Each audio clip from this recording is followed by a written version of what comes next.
Essentially, Mother Earth Brewing exists because of one specific drink. I make a beer that's added to tomato juice. Everyone loved it, so it was like, why don't we start a brewery and we'll make that beer? We've yet to make it. Now Mother Earth produces upwards of 10 different brews, but still, the tomato beer is not among them. We will make that beer. That's what we were founded for. We will make that beer. Both Stephen Hill and his son-in-law Trent Mooring were involved with home brewing until they decided to take it to another level. It's a huge leap to go from home brewing to this scale brewing. The two say they never even considered brewing all the beer here by themselves. You get a larger system and you hire a professional brewer. So they got a brewer, literally. They hired Josh Brewer to make the beer. I was thinking about getting a t-shirt that just says, "No, I didn't change my last name," just so I, wouldn't have to repeat myself. The next step was finding a spot for the brewery. The Kinston natives chose a group of dilapidated buildings in downtown. It was just very dark and cold and, just broken glass all over. Really, literally, this was the ugliest building in downtown, and it really hurt the street. And by coming in and just revitalizing it, it's just brought new life into the whole area. From that beginning, the three men built a brewery unlike any other anywhere. When we set out to make the brewery, we said we're going to design a brewery and build a brand that is reflective of our personality. One thing that reflects those personalities is the name. Mother Earth was taken from an old nitty-gritty dirt band song. We wanted to do something that was very sustainable. So Mother Earth, it was very interesting that is what came out of it, because it's the way we were going to do it anyway. When you go ahead and call your brewery, Mother Earth Brewing Company, there better be some follow-up. Stephen, Trent, and Josh followed up all right. They installed solar panels to help power the place. We do produce enough energy to run the tap room that we're sitting in right now. Employed a system to catch the rainwater and put it to use. It is used for our sprinkle system, irrigation. And then we also are hooking it up to our two toilets in the tap room, so when you flush the water, you're flushing rainwater. They brought in an efficient cooling system unlike any other in the U.S. Used recycled blue jeans as insulation in the walls. Everywhere there's brick, it's reused brick.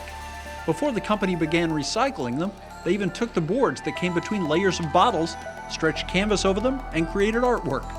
Paintings by Stephen, Trent, and Josh hang in the tasting room. I'm very interested in art, and I am on the North Carolina Arts Council, but this is just kind of our joke to each other. All of those efforts and many more have led to a place never before occupied by a U.S. brewery. We're in the process of becoming LEED certified right now, which will make us the first LEED certified brewery in the country. It's a personal thing. It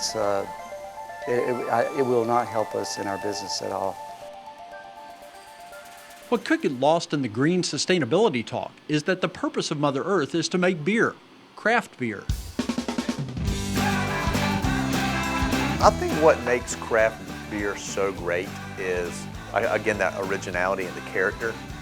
In making the decisions about what kind of beer to brew, the guys at Mother Earth wanted something different, but not something that was completely over the top. 75% of our beers are basically sessionable. You don't just have to drink one beer and then you're done. You can have several of our beers. They started with 4 basic styles and have since added several more, some bottled, some canned, and they constantly produce new flavors. You have to have something to help you pay the bills, and then you can play. And that's what we're doing.